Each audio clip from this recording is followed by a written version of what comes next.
Salem easy சமையல் சேனலை subscribe பண்ணாதவங்க சப்ஸ்கிரைப் பண்ணிக்கோங்க. பக்கத்தில் வர பெல் பட்டனையும் ப்ரெஸ் பண்ணிக்கோங்க.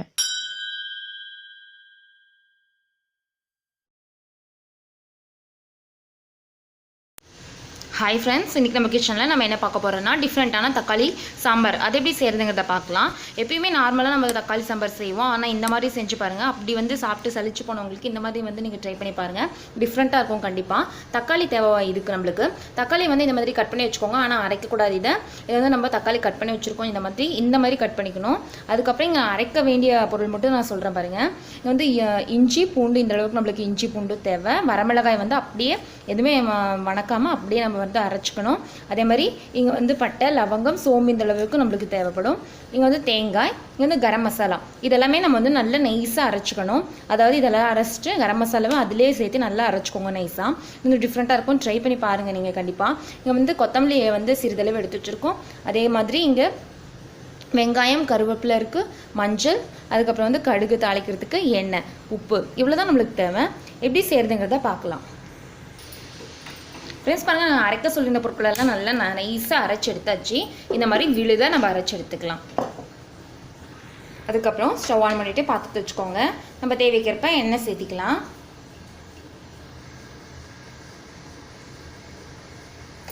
எண்ணெய் நல்லா காயிட்டும். இந்த தக்காளி சாம்பார் இட்லிக்கு, சப்பாத்தி கூட செமையாக இருக்கும்.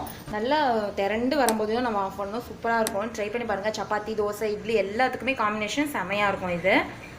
எண்ணெய் நல்லா காஞ்சிச்சு, நம்ம கடுகு சேர்த்திக்கலாம்.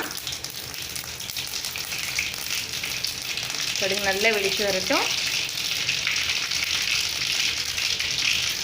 கருவேப்பிலை சேர்த்திக்கோங்க. கட் பண்ணி வச்சுருக்க பெரிய வெங்காயமாக ஒன்று எடுத்துருக்கோம் நாங்கள். அது சின்னதாக இருந்தால் 2 சேர்த்திக்கோங்க.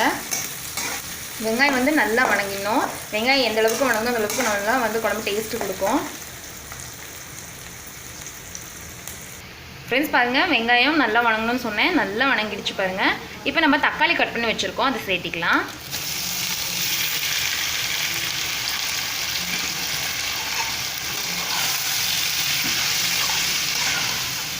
நல்லா இந்த மாதிரி வணக்கிக்கலாம்.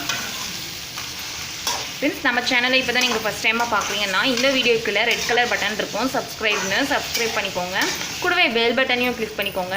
அப்போ தான் நான் போடுற ஒவ்வொரு வீடியோவும் உங்களுடைய ஃபோனுக்கு நோட்டிஃபிகேஷனாக வரும். சிறிதளவு மஞ்சள் தூள் சேர்த்திக்கலாம்.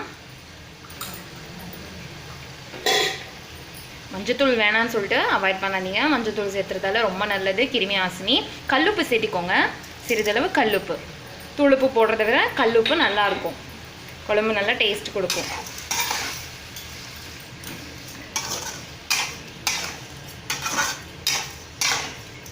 நல்லா கலந்துக்கலாம்.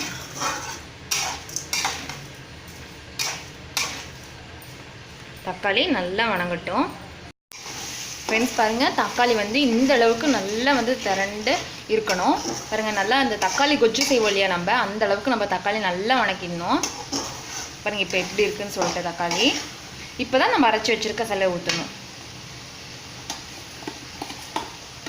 இப்படியே எடுத்து வச்சோம்னா இது தக்காளி கொஜ்ஜு சூப்பராக இருக்கும். அது கூட நம்ம டிஃப்ரெண்ட்டாக கொஞ்சம் அரைச்சி ஊற்றி செய்ய போகிறோம். நம்ம அரைச்ச விழுதை நம்ம சேர்த்தியாச்சு.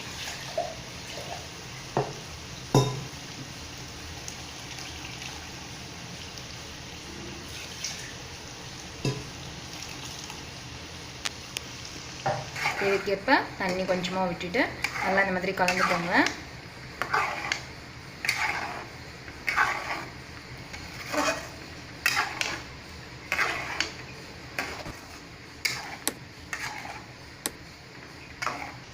சிறிதளவு கொத்தமல்லி நம்ம தூவிட்டுக்கலாம்.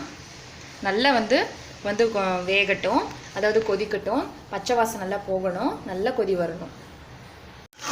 ஃப்ரெண்ட்ஸ் பாருங்கள், நல்லா கொதிக்கணும்னு சொல்லியிருந்தேன். நல்லா கொதிச்சு நல்லா திரண்டு வந்திருக்கு. இந்த மாதிரி வரணும் நம்மளுக்கு. இந்த அளவுக்கு நம்மளுக்கு இருக்கணும். தக்காளி சாக்லேட் மாதிரி இருக்கணும். பாருங்கள், இது டிஃப்ரெண்ட்டாக இருக்கும், ட்ரை பண்ணி பாருங்கள். பாருங்கள், நாங்கள் சப்பாத்திக்கு தான் இதை ரெடி பண்ணியிருக்கோம். சப்பாத்திக்கு சப்பாத்தி அதாவது மாவு வந்து ரெடியாக வச்சுருக்கோம். சப்பாத்திக்கு தான் வந்து செஞ்சுருக்கோம். சூப்பராக இருக்கும். அதே மாதிரி பூரிக்கு சாப்பாட்டுக்கு எல்லாத்துக்குமே செமையாக இருக்கும். ட்ரை பண்ணி பாருங்கள். இதே முறையில் ட்ரை பண்ணி பார்த்துட்டு எப்படி இருக்குன்னு சொல்லிட்டு எனக்கு கமெண்ட்டில் சொல்லுங்கள். இந்த வீடியோ பிடிச்சிருந்தா லைக் பண்ணுங்கள். உங்கள் ஃப்ரெண்ட்ஸ் இதை பார்க்கணும்னு நினச்சிங்கன்னா ஷேர் பண்ணுங்கள் வீடியோவை. மறக்காமல் சேலம் ஈஸி சமையல் சேனலை சப்ஸ்கிரைப் பண்ணி வச்சுக்கோங்க. தேங்க்யூ.